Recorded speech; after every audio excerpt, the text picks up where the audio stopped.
नमस्कार दोस्तों, Rajasthan GK zone में आपका स्वागत है। और आज हम पढ़ेंगे प्रश्नोत्तरी नंबर 7। राजस्थान के महत्वपूर्ण प्रश्न है, प्रश्नोत्तरी नंबर 7 है। ये हम दो पार्ट में हम पढ़ेंगे। इसमें करीब 100 के आसपास प्रश्न है, तो हम 50-50 प्रश्न करके दो पार्ट में इसको पढ़ेंगे। तो चलते हैं पहले प्रश्न पे। राजस्थान राजस्थान का वह जिला जिसकी सीमा पंजाब व पाकिस्तान से मिलती है। राजस्थान का वह जिला कौन सा है जिसकी सीमा पंजाब व पाकिस्तान से मिलती है? वह जिला है गंगानगर जिला। प्रश्न नंबर 2। राजस्थान के दक्षिणी पूर्वी पठारी भाग साउथ ईस्टर्न प्लेटू सामान्य ढाल है। मतलब इसका मतलब है कि राजस्थान के दक्षिणी पूर्वी पठारी भाग है, जो हाड़ौती का क्षेत्र है, दक्षिणी पूर्वी पठारी भाग है, वो साउथ ईस्टर्न प्लेटो का सामान्य ढाल है। इसकी सामान्य ढाल किस तरफ है? तो सामान्य ढाल आपको सभी को पता है कि चंबल नदी आती है, तो चंबल नदी की जो है वो ढाल है वो इस तरीके से है। तो इसकी होती है दक्षिण से उत्तर पूर्व की ओर इसकी ढाल है। जो दक्षिण पूर्वी पठारी प्रदेश है वहाँ पे वो हाड़ौती का प्रदेश है, जिसमें जिसमें हाड़ौती के 3-4 जिले हैं। तो उसकी ढाल है वो चंबल नदी की तरफ है, मतलब दक्षिण से उत्तर पूर्व की ओर ढाल है। प्रश्न नंबर 3 पढ़ते हैं। 14वीं लोकसभा में निर्वाचित न्यूनतम आयु के सांसद व उनका लोकसभा क्षेत्र। 14वीं लोकसभा में, अभी जो हाल ही में चुनाव हुआ था वो कौन सी लोकसभा थी? 15वीं लोकसभा थी। लेकिन यह है 14वीं लोकसभा में निर्वाचित न्यूनतम आयु के सांसद व उनका लोकसभा क्षेत्र। न्यूनतम आयु के सांसद और उनका लोकसभा क्षेत्र है तो वो अपने सचिन जी पायलट है। अभी वो राजस्थान के वर्तमान उप मुख्यमंत्री सचिन पायलट है दौसा के। तो उन्होंने दौसा से पिछली बार संसद का चुनाव जीता था और वो न्यूनतम आयु के संसद थे और उनका लोकसभा क्षेत्र है 14वीं लोकसभा में उन्होंने जीता था दौसा से। प्रश्न नंबर 4 है। अरावली पर्वतमाला राजस्थान के वेग दक्षिण पश्चिमी में किस जिले से प्रारंभ होकर उत्तर पूर्व में खेतड़ी तक जाती है? मतलब राजस्थान के अरावली पर्वतमाला है और राजस्थान के दक्षिण पश्चिम में किस जिले से प्रारंभ होती है? प्रारंभ होने वाले जिले का नाम बताना है। तो आप सभी को पता है, ये बहुत ही इजी प्रश्न है। अरावली कहाँ से प्रारंभ होती है और कहाँ से अंत होती है? तो राजस्थान का वह जिला है सिरोही जिला, जहाँ से अरावली का प्रारंभ होता है।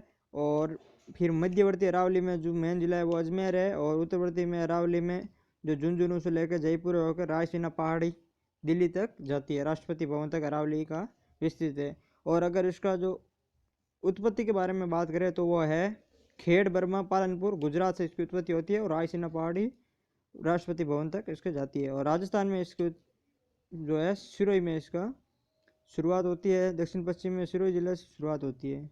और 5वां प्रश्न है। किस राज्य की सीमा के सहारे राजस्थान के सर्वाधिक जिलों की सीमा रेखाएं जुड़ी है? तो सर्वाधिक जिले की सीमा रेखा आपको सभी को पता है कि एमपी है, जिसके 10 जिले राजस्थान के और 10 जिले एमपी के सीमा बनाते हैं। और सर्वाधिक सीमा बनाते हैं एमपी, लगभग 1600 किलोमीटर। प्रश्न नंबर 6। राजस्थान का यादव वंश का शासन राजस्थान के किस भूभाग पर था? यादव वंश का शासन राजस्थान के किस भूभाग में था? तो यादव वंश का शासन राजस्थान में 3 जगह था। और जो करौली कैला देवी है वहाँ यादवों की कुल देवी है, वहाँ यादव वंश का शासन था। जैसलमेर में भी यादव वंश का शासक था और हनुमानगढ़ में भी यादव वंश का शासक था। हनुमानगढ़ मतलब बटनेर था पहले, तो बटनेर में भी यादवों का शासन था। तो राजस्थान में यादव वंश का शासन कितने भूभाग पर था? 3 जगह था। इसी तरीके से प्रश्न पूछा जाता है कि मारवाड़ के जो है राठौड़ शासक है, राठौड़ शासक कितनी जगह रियासत में राठौड़ शासक थे, किन जगहों पे जो है वो ढूंढाड़ी में जो है वो कितने शासक थे, और किन जगहों पे सिसोदिया या गुहिल शासक कितनी जगहों पे थे। इस तरीके से भी प्रश्न पूछा जाता है। प्रश्न नंबर 7वां है। राजस्थान की कुबड़ पट्टी कहाँ पे है, जिसे हॉन्च बैक बेल्ट भी कहते हैं, हाउच बैक बेल्ट भी कहते हैं, और जिसको कुबड़ पट्टी कहा जाता है। यह कुबड़ पट्टी कहाँ पे स्थित है? तो कुबड़ पट्टी है जो नागौर और अजमेर का जो बेल्ट है उसको कुबड़ पट्टी कहा जाता है। और कुबड़ पट्टी क्यों कहते हैं? क्योंकि वहाँ पानी है जो खारा पानी होता है, जिसमें पानी में फ्लोराइड की मात्रा ज़्यादा होती है, जिसके कारण वहाँ के लोग पानी पीने के कारण उनकी जो है वो कमर में कुबड़ की तरह हो जाती है, इसलिए वहाँ की कुबड़ पट्टी कहा जाता है। और वो कुबड़ पट्टी नागौर और अजमेर का क्षेत्र है, मुख्यतः वो नागौर जिले में आता है। राजस्थान के वह जिले जो अंतर्राष्ट्रीय सीमा पर स्थित है, बहुत इजी प्रश्न है। राजस्थान के वह जिले जो अंतर्राष्ट्रीय सीमा पर स्थित है, तो अंतर्राष्ट्रीय सीमा पर राजस्थान के 4 जिले हैं जो पाकिस्तान से मिलते हैं। 1 नंबर गंगानगर जिला, 2 नंबर है बीकानेर जिला, 3 नंबर है जैसलमेर जिला और 4 नंबर है बाड़मेर जिला। प्रश्न नंबर 9 है राजस्थान में सर्वाधिक क्षेत्र पर निम्नलिखित में से किसका विस्तार है। राजस्थान में सर्वाधिक क्षेत्र पर निम्नलिखित में से किसका विस्तार है। तो सर्वाधिक क्षेत्र पर मैदानी क्षेत्र का विस्तार है। मारवाड़ के मैदान को मेवाड़ के उच्च पठार से अलग करने वाली पर्वत श्रेणी कौन सी है। इधर इस एक तरफ तो मारवाड़ का मैदान और दूसरी तरफ है मेवाड़ के उच्च पठार को अलग करने वाली पर्वत श्रेणी है जो अजमेर मेरवाड़ा होती है। तो वो एकदम बीच में पार्ट होता है अजमेर मेरवाड़ा। जो मेरवाड़ा की पहाड़ियाँ है वो मारवाड़ और मेवाड़ के बीच का भाग है। एक तरफ तो मारवाड़ का मैदान है और दूसरी तरफ मेवाड़ के उच्च पठार है। उन दोनों को मिलाने वाली जो या अलग करने वाली जो पर्वत श्रेणी है उसको मेरवाड़ा की पर्वत श्रेणी कहते हैं। और प्रश्न नंबर 11 है राजस्थान राज्य का क्षेत्रफल लगभग है। तो राजस्थान राज्य का क्षेत्रफल है 3,42,239 किलोमीटर। 3.42 लाख वर्ग किलोमीटर है या 3,42,239 वर्ग किलोमीटर है जो राजस्थान का क्षेत्रफल है। प्रश्न नंबर 12 है राजस्थान की पाकिस्तान से लगने वाली अंतर्राष्ट्रीय सीमा की लंबाई है। तो राजस्थान से पाकिस्तान की लगने वाली अंतर्राष्ट्रीय सीमा की लंबाई है तो वो लंबाई है 1,070 किलोमीटर। टोटल लंबाई है 5,920 जिसमें 1,070 अंतर्राष्ट्रीय सीमा है। बाकी जो सीमा है वो अंतर्राज्य सीमा है। अरावली पर्वत श्रृंखला के प्रमुख दर्रों के नाम बताने हैं। तो दर्रे राजसमंद में दर्रे हैं, पाली में दर्रे हैं, उदयपुर में दर्रे हैं। इन सबों के दर्रे बात बता रहे हैं लेकिन प्रमुख दर्रे की बात करें तो देसूरी की नाल वे हाथी दर्रा है। ये अरावली पर्वत श्रृंखला के प्रमुख दर्रे हैं। राजस्थान के किस जिले की सीमा सर्वाधिक जिलों से मिलती है। राजस्थान के किस जिलों की सीमा सर्वाधिक जिलों से मिलती है। तो राजस्थान का पाली जिला ऐसा एक जिला है जिसकी सीमा सर्वाधिक जिलों से मिलती है। 8 जिलों से इनकी सीमा मिलती है। अरावली पर्वत श्रृंखला को कुल लंबाई का कितना प्रतिशत भाग राजस्थान में है। अरावली पर्वत श्रृंखला है जिसकी कुल लंबाई है कुल लंबाई 100% हो गई। अब इसका कितना प्रतिशत भाग अपने राजस्थान के अंदर है अरावली पर्वतमालिका। तो आपने बताया कि ये खेड़ बर्मा है, पालनपुर गुजरात से शुरू होती है, राजस्थान में सिरोही से प्रवेश करती है और फिर राजस्थान के दक्षिण पश्चिम से हिस्से से होकर उत्तर पूर्व की तरफ आती है जिसमें अजमेर, झुंझुनू, जयपुर इन जिलों अलवर इन जिलों में वो इनका विस्तार है। तो राजस्थान में इसकी लंबाई है वो टोटल 80% इसकी लंबाई है राजस्थान में। प्रश्न नंबर 16 है राज्य के निम्न में से किस जिले की अंतर्राज्यीय सीमा न्यूनतम है। राजस्थान का ऐसा कौन सा जिला है जिसकी अंतर्राज्यीय सीमा है वो न्यूनतम है, सबसे कम है। तो अंतर्राज्यीय सीमा है वो बाड़मेर की न्यूनतम है। जो गुजरात के साथ में अंतर्राज्यीय सीमा बनाता है बाड़मेर वो सबसे कम बनाता है। पश्चिमी मरुस्थल में राज्य की कितने प्रतिशत जनसंख्या निवास करती है। पश्चिमी मरुस्थल है जिसमें राज्य की कितने प्रतिशत जनसंख्या है वो निवास करती है। तो पश्चिमी मरुस्थल में राजस्थान की 40% जनसंख्या निवास करती है जबकि पश्चिमी मरुस्थल का क्षेत्रफल की दृष्टि से देखें तो 61% भाग है वो पश्चिमी मरुस्थल का भाग आता है। और जहाँ पे जनसंख्या देखें तो 40% जनसंख्या होती है। राजस्थान को मुख्यतः चार भौतिक भूभागों में बांटा गया था जिसमें से एक भौतिक भूभाग है वो है पश्चिमी मरुस्थल भाग है। उसको 40% है वो जनसंख्या निवास करती है, 61% क्षेत्र है वो। 18वां प्रश्न है राजस्थान से निर्वाचित वह संसद जो लोकसभा अध्यक्ष पर निर्वाचित हुए हैं। राजस्थान से निर्वाचित वह संसद है और जो बाद में लोकसभा अध्यक्ष पर निर्वाचित हुए हैं। तो अभी तक 2 हो गए। पहले तो था बलराम जाखड़ भी रह चुके हैं, एक बार राजस्थान से निर्वाचित है वह संसद है और जो लोकसभा से अध्यक्ष पद पर काबिज हुए थे। और अभी हाल ही में 15वीं लोकसभा में एक जो संसद है 15वीं लोकसभा में अभी जो संसद बने हैं कोटा के संसद बने हैं अपने वो भी ओम बिरला, जिसको ओम बिरला नाम है उनका, वो भी कोटा से संसद बने हैं इस बार और वो लोकसभा अध्यक्ष है अभी वर्तमान में। तो एक बलराम जाखड़ बने थे और अभी वर्तमान में ओम बिरला वाला है वो इम्पोर्टेंट है। ये बलराम जाखड़ है वो पहले था, अभी वर्तमान में जो ओम बिरला है वो इम्पोर्टेंट है। राजस्थान का पूर्व से पश्चिम सीमा तक विस्तार राजस्थान का पूर्व से पश्चिम सीमा तक विस्तार कितने किलोमीटर है। पूर्व से पश्चिम सीमा तक विस्तार कितने किलोमीटर है। तो राजस्थान का पूर्व से पश्चिम देखें अगर तो पूर्व का हिस्सा जो राजस्थान का होगा वो होगा धौलपुर का हिस्सा और पश्चिम का हिस्सा होगा जैसलमेर का। तो राजस्थान के जो जैसलमेर और जो धौलपुर के हिस्से की है ये लंबाई कितनी किलोमीटर है। तो राजस्थान की ये लंबाई है 869 किलोमीटर। ये मान लो राजस्थान है तो इसमें जो ये लंबाई पूछी है, धौलपुर और जैसलमेर के बीच की लंबाई है तो वो है 869 किलोमीटर। और जो ये लंबाई है जो गंगानगर और बांसवाड़ा की तरफ की जो उत्तर से दक्षिण की लंबाई है वो लंबाई है 826 किलोमीटर। तो राजस्थान की ये लंबाई तो 826 किलोमीटर और ये लंबाई है 829 किलोमीटर, ये बात याद रखना। राज्य की प्रथम महिला मंत्री थी, राजस्थान की प्रथम महिला मंत्री कौन थी? तो श्रीमती कमला बेनीवाल थी, वो महिला मंत्री थी और ये उप मुख्यमंत्री भी रह चुकी है। अशोक गहलोत के कार्यकाल 2003 में उप मुख्यमंत्री भी कमला बेनीवाल रह चुकी है और राजस्थान की प्रथम महिला मंत्री थी। राजस्थान का कौन सा शहर राष्ट्रीय राजधानी क्षेत्र एनसीआर का हिस्सा है? राजस्थान का कौन सा शहर राष्ट्रीय राजधानी क्षेत्र एनसीआर का हिस्सा है? तो राजस्थान का ऐसा कौन सा शहर है जो राष्ट्रीय राजधानी शहर का हिस्सा? तो अभी राजस्थान के वर्तमान में 2 शहर हो गए हैं। पहले एक अलवर शहर था, अभी प्लस भरतपुर भी राष्ट्रीय क्षेत्र का भी हिस्सा हो गया। इसका मतलब राजस्थान का कौन सा शहर राष्ट्रीय राजधानी एनसीआर का हिस्सा है? तो पहले सिर्फ एक अलवर था, अभी 2 है वर्तमान में, अलवर प्लस भरतपुर।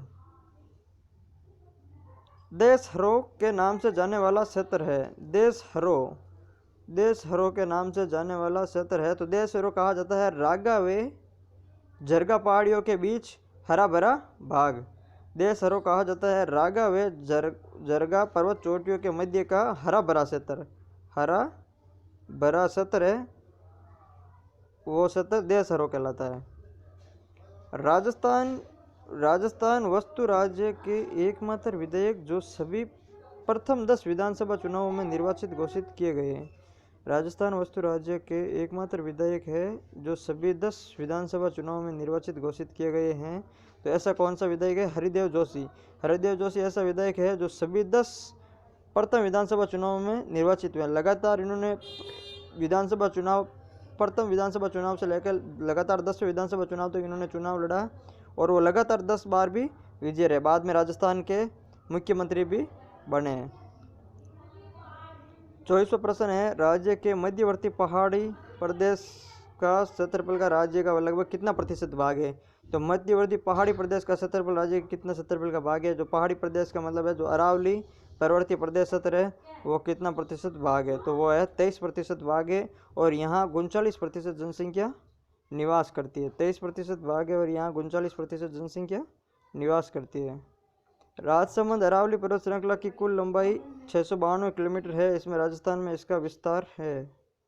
राजसमंद अरावली पर्वत श्रृंखला की कुल लंबाई 692 किलोमीटर है तो इनमें राजस्थान का विस्तार है। तो अरावली पर्वत श्रृंखला है जो खेड़ बर्मा से रायसीना तक हमने चर्चा की थी, उसकी जो लंबाई है 692 है टोटल।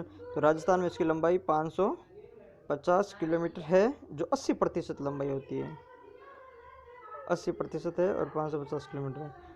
राज्य का वह स्थान जहाँ मारवाड़ का लघु माउंट कहा जाता है, मारवाड़ का लघु माउंट कहा जाता है। राज्य का वह स्थान जहाँ मारवाड़ का लघु माउंट कहा जाता है वो है पीपलूद बाड़मेर।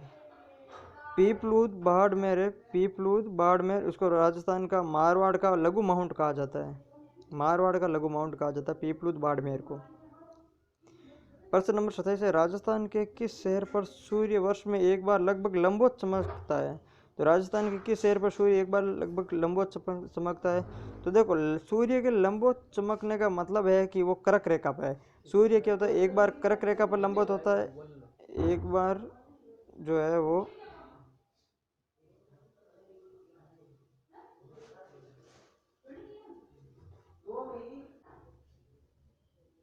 देखो किस शहर में राजस्थान के किस शहर पर सूर्य वर्ष में एक बार लगभग लंबवत चमकता है? तो देखो लंबवत चमकने का मतलब होता है सूर्य है तो उत्तरायण होगा है तो कर्क रेखा पे आता है, मध्यायन होता है तो भूमध्य रेखा पे आता है और दक्षिण में आ जाता है तो मकर रेखा पे लंबवत चमकता है।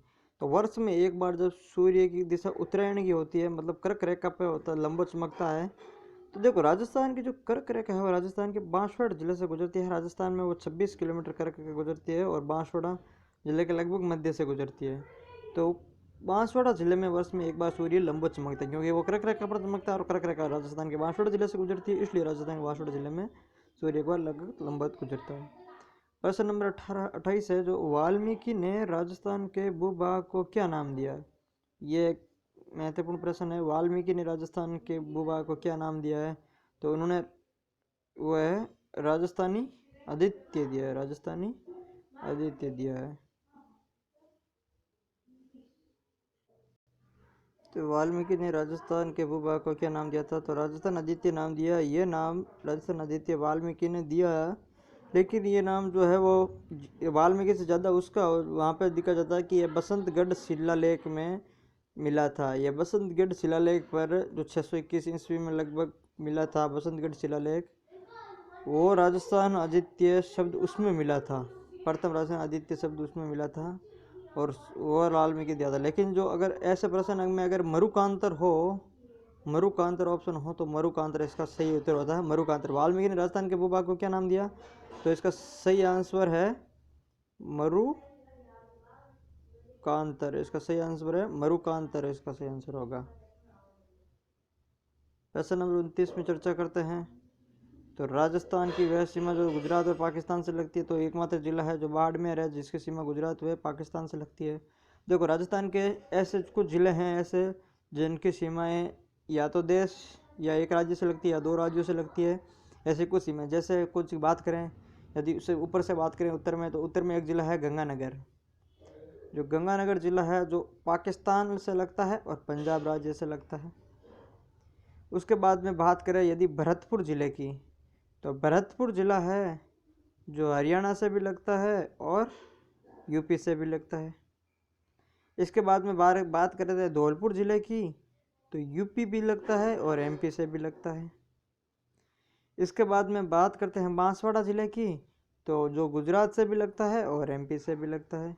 और फिर लास्ट में बात करते हैं बाड़मेर ज़िले की, जो गुजरात से भी लगता है और पाकिस्तान से भी लगता है। तो ये गंगानगर, भरतपुर, धौलपुर और बांसवाड़ा और बाड़मेर, ऐसे 5 ज़िले हैं जो राज्य और देशों से लगते हैं। प्रश्न नंबर 30 पर चर्चा करते हैं। जांगल प्रदेश में नागवंशियों का राज्य स्थापित था, इसकी राजधानी कहाँ थी? जांगल प्रदेश में नागवंशियों का राज्य स्थित है। जांगल प्रदेश जो बीकानेर के क्षेत्र को कहते थे, बीकानेर और नागौर के क्षेत्र को कहते थे। और इसकी राजधानी कहाँ थी? इसकी राजधानी थी अही छतरपुर, अही छतरपुर थी। तो इसका सही आंसर है नागौर, और नागौर को पहले अही छतरपुर कहते थे। तो इसका सही आंसर होगा अही छतरपुर होगा। नागौर से ज़्यादा बेटर आंसर है अही छतरपुर। जांगल प्रदेश की राजधानी थी अही छतरपुर।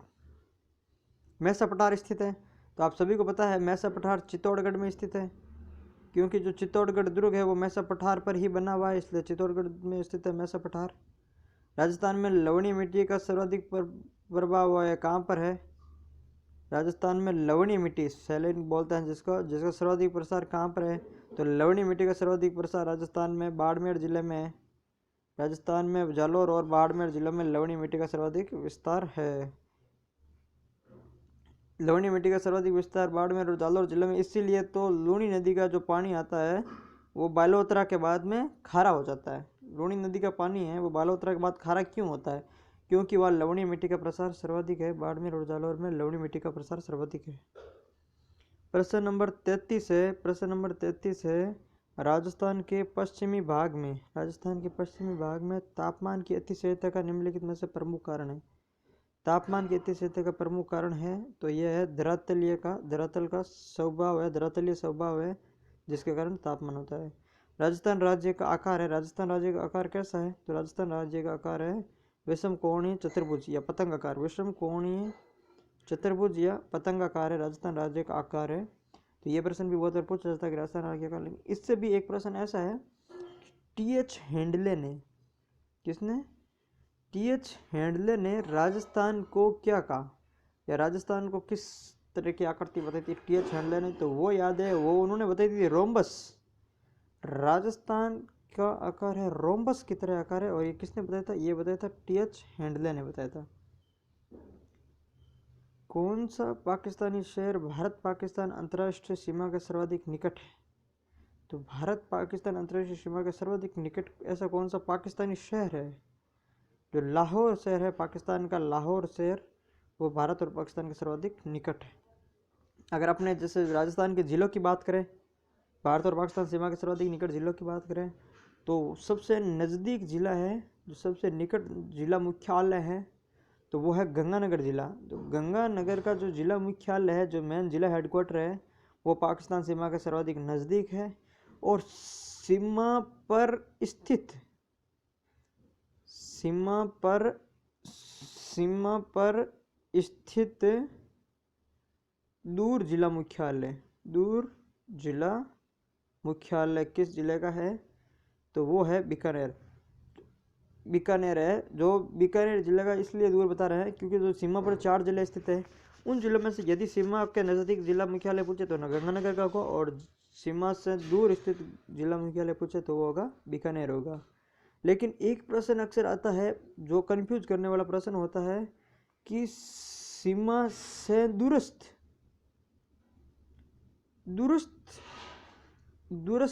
जिला मुख्यालय मतलब जो सारे जिले हैं उनमें से सबसे दूर कौन सा जिला का मुख्यालय है जो पाकिस्तान की सीमा से दूर है? तो उसका सही आंसर होगा धौलपुर। एक तो सीमा पर स्थित दूर जिला मुख्यालय होगा बीकानेर और सीमा से दूरस्थ, एक तो सीमा पर स्थित और एक है सीमा से दूरस्थ जिला मुख्यालय। तो सीमा पर स्थित जिला मुख्यालय है दूर है वो तो है बीकानेर है और सीमा से दूरस्थ जिला मुख्यालय है वो होगा धौलपुर का और सीमा के नज़दीक जिला मुख्यालय वो होगा गंगानगर का। प्रश्न नंबर 36 की बात करते हैं। सीकर जिले में अरावली पहाड़ियों को स्थानीय भाषा में किस नाम से जाना जाता है? तो अरावली पहाड़ियाँ हैं उसका विस्तार सीकर जिले में है, उसको क्या नाम स्पेसिफिक नाम क्या दिया गया है? तो उसका नाम होगा हर्ष की पहाड़ियाँ। राजस्थान के सर्वाधिक अवधि तक कार्य करने वाले मुख्यमंत्री आप सभी को पता है मोहनलाल सुखाड़िया थे। जिन्होंने 17 वर्ष तक मुख्यमंत्री पद पर रहे, वो 17 वर्ष तक, जिसे आधुनिक राजस्थान का निर्माता भी कहा जाता है। और कौन सा विभाग अरावली और विंध्याचल पर्वत के बीच संक्रांति प्रदेश है? जैसे कौन सा विभाग है जो अरावली पर्वत राजस्थान और विंध्याचल पर्वत एमपी इन दोनों के बीच में जो है संक्रांति प्रदेश का काम करता है। तो राजस्थान का जो दक्षिणी पूर्वी पठारी भाग है वो अरावली और विंध्याचल पर्वत के बीच, यहाँ पे अरावली है और यहाँ पे राजस्थान में एमपी में विंध्याचल पर्वत है, तो इनके बीच जो दक्षिण पूर्वी पठारी प्रदेश है वो संक्रांति प्रदेश का काम करते हैं। अरावली पर्वत की ढलानों पर मुख्यतः किस फसल की खेती की जाती है? अरावली पर्वत की ढलानों पर मुख्यतः किस फसल की खेती की जाती है? तो वो फसल है ये बाजरा, इसमें गलत दिया हुआ है। अरावली पर्वत की जो है वो ढलानों पर मुख्यतः मक्का की खेती की जाती है, बाजरा मरुस्थल में खेती की जाती है बाजरा की, ये गलत है, आप इसको मत पढ़िए। इसका सही आंसर होगा मक्का। इसका सही आंसर होता है मक्का। अरावली पर्वत की ढलान में मुख्यतः किस फसल की खेती की जाती है? तो वहाँ पे मक्का की खेती होती है। राजस्थान की विधानसभा, लोकसभा व राज्यसभा की सीटें क्रमशः हैं। राजस्थान की विधानसभा सीटें कितनी हैं, लोकसभा सीटें कितनी हैं और राज्यसभा सीटें कितनी हैं? तो आपको सभी को पता है राजस्थान की विधानसभा सीटें 200 है, लोकसभा सीटें 25 हैं, 25 सीटें हैं और राज्यसभा सीटें 10 है। तो 200, 25 और 10। प्रश्न नंबर अगले पे चलते हैं। एक बात आपको बता दें, इसकी जो PDF है वो Telegram channel Rajasthan GK John पे मिल जाएगी। अगर आप इस चैनल पे पहली बार आए हो तो प्लीज़ सब्सक्राइब चैनल और बेल आइकन पे भी क्लिक कर दिए ताकि आपको नोटिफिकेशन मिलता रहे। और वीडियो को लाइक कीजिए और शेयर कीजिए और कमेंट करके बताइए कि आपके कितने प्रश्न सही हो रहे हैं। प्रश्न नंबर 41, राजस्थान में संभावित वाष्प उत्सर्जन की वार्षिक दर किस जिले में है? राजस्थान में संभावित वाष्प उत्सर्जन की दर किस जिले में सर्वाधिक है? तो वो है जैसलमेर जिले में है, जहाँ पे वाष्प उत्सर्जन की दर सर्वाधिक होती है जैसलमेर जिले में। राजस्थान की प्रथम निर्वाचित लोकतांत्रिक सरकार का गठन कब हुआ? प्रथम निर्वाचित या लोकतांत्रिक सरकार का गठन कब हुआ? तो 3 मार्च 1952 को। यह महत्वपूर्ण प्रश्न आया हुआ भी है बहुत बार। यह राजस्थान की प्रथम निर्वाचित लोकतांत्रिक सरकार का गठन कब हुआ? तो 3 मार्च 1952 को गठन हुआ। प्रश्न नंबर 43, थार मरुस्थल की उत्पत्ति का सबसे प्रभावशाली का कारण क्या है?